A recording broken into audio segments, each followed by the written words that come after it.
TV, la chaîne du futur, la chaîne où il faut être, restez tous authentiques. Bon, merci d'être de plus en plus nombreux à me suivre.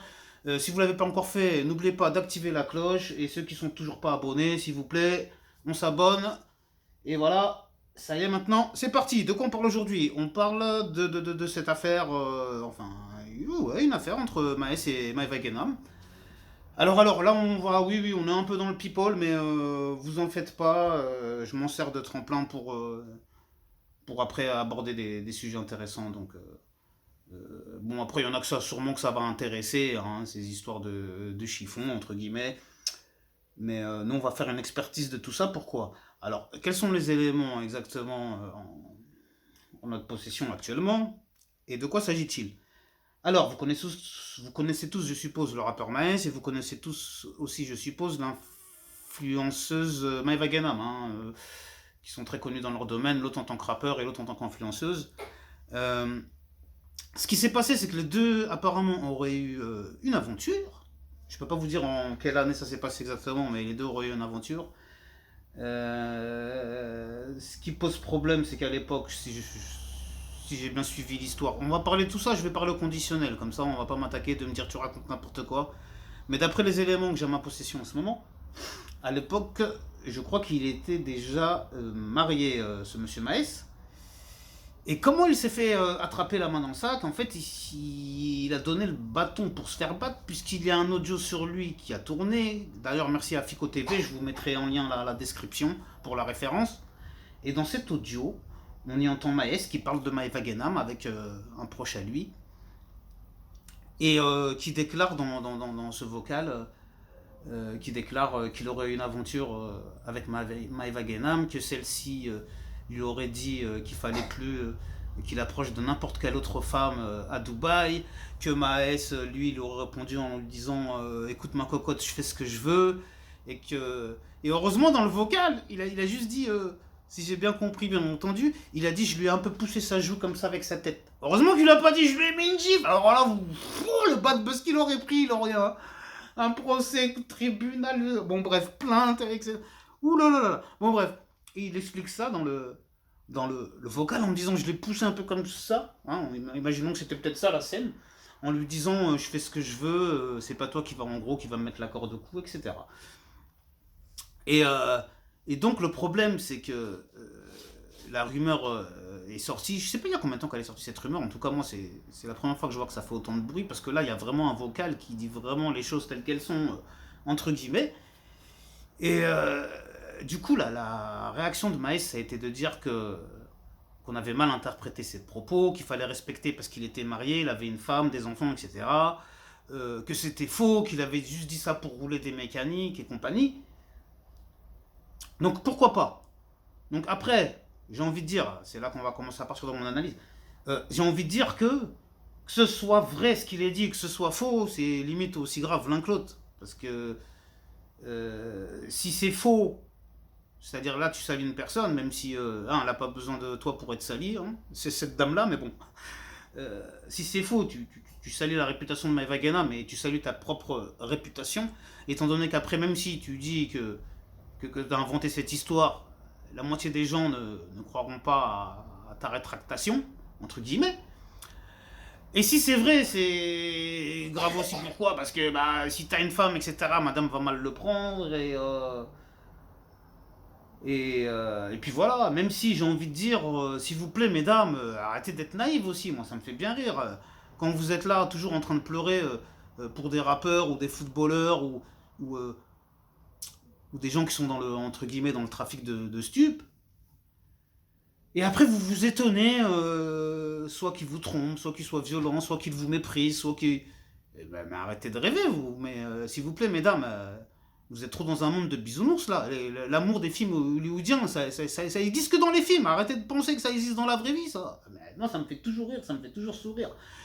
Vous êtes là, vous trouvez un petit rappeur, et vous pensez que ce rappeur, il va être tranquille quand il va aller à l'autre bout du monde faire ses showcases, ou quand le soir il est à l'hôtel tranquille avec les potes, ou les fans, ou je ne sais quoi, ou call girl service et compagnie.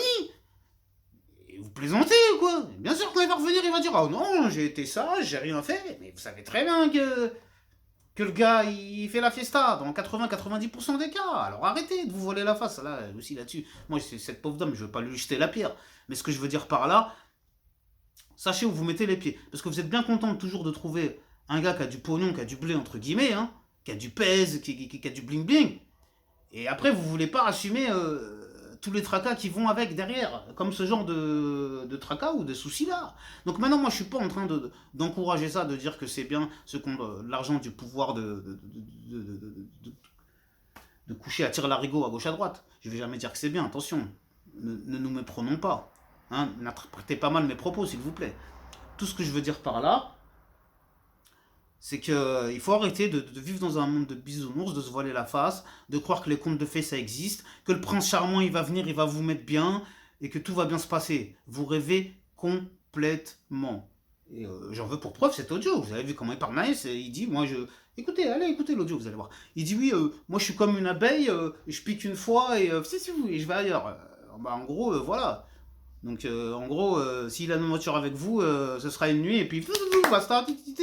Bon, en même temps, pour dire qu'il esquive les problèmes, etc. La preuve, si cette histoire est vraie, apparemment, à peine la première aventure passée, elle commençait à essayer de lui mettre la corde au cou. Elle lui dirait, t'as pas intérêt de bouger d'ici, ça y est maintenant, t'es ma proie, t'es mon...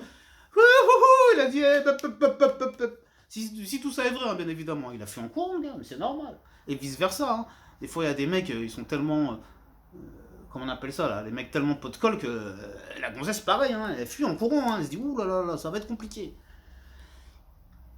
Donc maintenant qu'on a dit tout ça, parce que il faudrait aussi parler du cas de cette Maëva Guénam, tout en sachant que là récemment apparemment elle a fait une opération qui a failli lui défigurer le visage.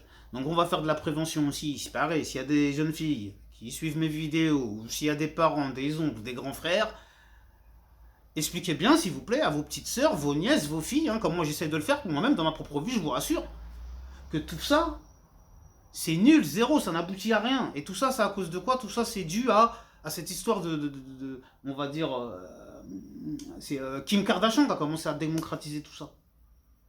Elle est venue, grosse hanche, gros derrière, grosse poitrine, ça y est, tout le monde a suivi le mouvement. Le truc genre un peu métisse ou un peu bronzée, voluptueuse. D'ailleurs, les mêmes choses qu'on... Parce que ça me fait rire aussi. On dit souvent, les noirs ne sont pas belles, je vais les défendre, les femmes noires pour une fois. On dit souvent, les noirs ne sont pas belles, mais pourquoi vous copiez leur style Parce que le truc avec les hanches bien gonflées, le derrière bien gonflé, les poitrines, etc., les formes, ça, c'est les trucs de... C'est les corpulences africaines. Hein. C'est absolument pas les corpulences de taille mannequin qu'on voit défiler sur les trucs, les planches à bois, là, qui n'attirent personne, sauf ceux qu'on force à vouloir croire qu'elles sont belles. Bon, bref, c'était une petite parenthèse. Et donc, cette mode de la Kardashian, ça a foutu la merde. Voilà aussi, j'ai encore un exemple. Les grosses lèvres. On dit, oh, les noirs, vous avez des grosses lèvres. Et pourquoi vous tous les blancs, vous allez vous botoxer pour avoir des grosses lèvres? Jusqu'à que la Maëva Guénam, elle a failli perdre ses lèvres, apparemment, il y a quelques jours, là, en allant se faire botoxer ou je ne sais quoi, et après, les réseaux sociaux, le docteur m'a dit de pas parler, mais je suis là, je raconte ma vie pendant 3 heures, j'espère au moins que ça va faire le best, ça va compenser, ça va rattraper. Mais vous voyez ce que je veux dire? Oh là là, on est dans un truc de bas étage. Oh là là là là. Bon, j'espère que cette vidéo va pas me rapporter ni de soucis avec le clan Maës, qui va pas, j'espère qu'il va pas me ramener une équipe, hein, parce que j'ai pas assez les reins solides pour les accueillir, hein. Et mais bon, apparemment il est à Dubaï, il est loin, donc ça pourrait, ça devrait aller. Et la Maëva Guénam aussi, j'espère qu'elle va pas m'envoyer une équipe, parce qu'apparemment elle aussi, elle sort avec des... Mis à part Maës, j'ai pu comprendre qu'elle sortait avec des gens un peu du banditisme, entre guillemets, ou... je sais pas, va savoir. Ce ne sont que des légendes, attention, je n'ai aucun élément concret à ce sujet. Donc, c'est pour ça que je voulais approfondir tout ça, pour vous mettre en garde. Et il y a encore un dernier point que je voulais dire. Faites très attention, parce que dans cet audio qui est sorti, apparemment c'est un proche de Maës. Donc le proche était là en train de l'écouter, Maës se confie. C'est comme si vous allez vous confier à votre avocat, et que l'avocat vous enregistre et balance le document. Bah là c'est un peu pareil. Là il se confie à un pote, ou je sais pas c'était qui, un proche de sa famille. Que ce soit vrai ou que ce soit faux, hein, ce qu'il lui a dit. Mais c'est pour ça que je vous dis que c'est dangereux tout ça. Et cette personne-là l'enregistre en se disant un jour ou l'autre ça va faire le buzz. Parce que là c'était sûr que quand il a enregistré, le gars il s'est dit un jour ou l'autre. Parce que là quand il est sorti le vocal, je pense pas qu'il soit sorti gratuitement. Ça a été. Soit c'était moyennant rétribution financière, ou soit c'était quelqu'un qui voulait se venger de Maes, ou quelqu'un à qui on a mis la pression en disant donne-nous quelque chose contre Maes ou sinon c'est toi qui vas manger. Et puis voilà, il a sorti ça. Oui, bien sûr, il y a plusieurs hypothèses. Hein. Moi, je suis pas dans les coulisses de toute cette histoire. Bon, maintenant, à vous de me dire qu'est-ce que vous pensez de toute cette histoire en commentaire. Oubliez pas d'aller voir le lien de Fico TV pour avoir aussi un meilleur avis. Dites-moi ce que vous pensez en commentaire, ça m'intéresse énormément. Merci à vous de m'avoir suivi. Hein. Prenez bien soin de vous et de vos proches. Que Dieu veille sur vous. Amen, amin, shalom, pas à bientôt, restez tous authentiques. Allez, c'était un plaisir, à bientôt. Oublie pas de liker, abonner, partager, je sais plus quoi. Raconte ta vie en commentaire si tu veux. Parle-moi de, je sais pas, moi, je sais pas.